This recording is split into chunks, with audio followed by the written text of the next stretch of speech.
పర్యావరణ పరిరక్షకులు విధానపరమైనటువంటి నిర్ణయాలు లేదా అభివృద్ధి పథకంపై పర్యావరణవేత్తల కృషి పర్యావరణ ఉద్యమ ప్రభావాన్ని తెలుసుకుందాము ఈ యొక్క లెసన్లో. సహజ సామాజిక వాతావరణాన్ని పరిరక్షించాలన్నా, తిరిగి పొందాలన్నా మరియు మెరుగుపరచాలన్నా పర్యావరణవాదము ఉండాలన్నమాట. సహజ వనరుల సంరక్షణ, కాలుష్య నివారణ, సుస్థిరంగా నేలను ఉపయోగించడము మొదలైనవన్నీ పర్యావరణవాదం కిందకు వస్తాయి. ప్రత్యక్షంగా పరోక్షంగా పర్యావరణంపై ప్రభావం చూపేటువంటి అన్ని చర్యలను బాధ్యత గల పౌరులుగా మనము మాపనం చేయాలి. ఆరోగ్యకరమైనటువంటి వాతావరణం ఉండాలంటే మన కోసం ప్రమాణాలను రూపొందించుకోవడము కూడా అవసరం అనమాట. అంటే ఏంటి, మనము ప్రతి ఒక్క ఇళ్లలో వచ్చేసి మనము ఈ చెట్లు పెంచాలి, ఈ విధంగా వాతావరణాన్ని కలుషితం చేయకూడదు, చెత్త చెదారంతా బయట తీసుకెళ్ళి చెత్తబుట్టలో వేయాలి. ఇలాంటివి మనము ఆరోగ్యకరమైనటువంటి పర్యావరణం ఉండాలంటే మన కోసం ప్రమాణాలను కూడా రూపొందించుకోవడం కూడా అవసరము. పెద్దవారు తోటివారిపై ప్రభావం చూపగల గొప్ప శక్తి యువతరానికి ఉంది. మీరు ఆలోచించి మనము నిర్ణయాలు తీసుకోవచ్చు. యువతరం చూడండి, దేశంలోని వేరువేరు ప్రాంతాల్లో పనిచేస్తున్నటువంటి పర్యావరణవేత్తల పేర్లు, శక్తివంతమైనటువంటి పర్యావరణ ఉద్యమాలను 5 రాయండి. ఎవరైనా ఒక పర్యావరణవేత్తను గుర్తించి కానీ పర్యావరణ ఉద్యమాన్ని గురించి కానీ అధ్యయనం చేయండి.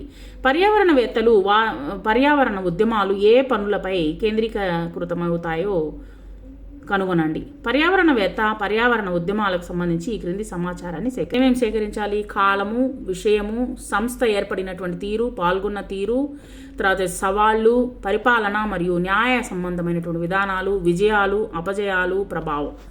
పర్యావరణ స్పృహను కలిగించడంలో, పర్యావరణాన్ని అభివృద్ధి పరచడంలో వారు చేసినటువంటి సేవలను కూడా పేర్కొనండి.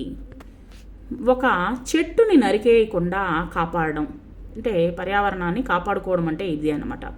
ఒక చెట్టుని నరికివేయకుండా కాపాడడము, లేదా ఆకులను వచ్చేసి మొత్తం కొమ్మల్ని వాటిని వచ్చేసి పడగొడితే మళ్ళీ చిగురిస్తుంది, అలాంటివి చేయడం అనమాట. తర్వాత ప్రమాదంలో ఉన్నటువంటి పిట్టకో కుక్కకో వైద్యం చేయించడము, నీటి కుంటలోకి మురుగు చెత్త చేరకుండా చూడడము వంటివి కూడా పర్యావరణ ఉద్యమాలే.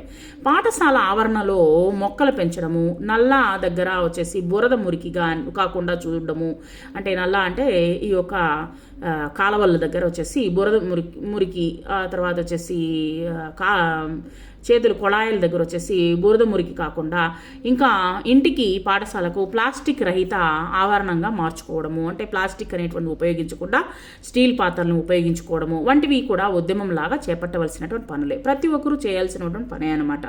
ఇదేమి ఒకరు చేస్తే వాళ్ళని చూసి నవ్వేది అలాంటిది ఏం లేదు. ప్రతి ఒక్కరి ఇంట్లో వచ్చేసి ఈ విధంగా ప్లాస్టిక్ అనేటువంటిది మనము దూరం పెడితేనే మనకు వచ్చేసి కాస్తైనా మనకు ప్లాస్టిక్ లేకుండా మనం యొక్క వాతావరణాన్ని మనం కాపాడుకోగలుగుతాము ప్రతి ఒక్కరము.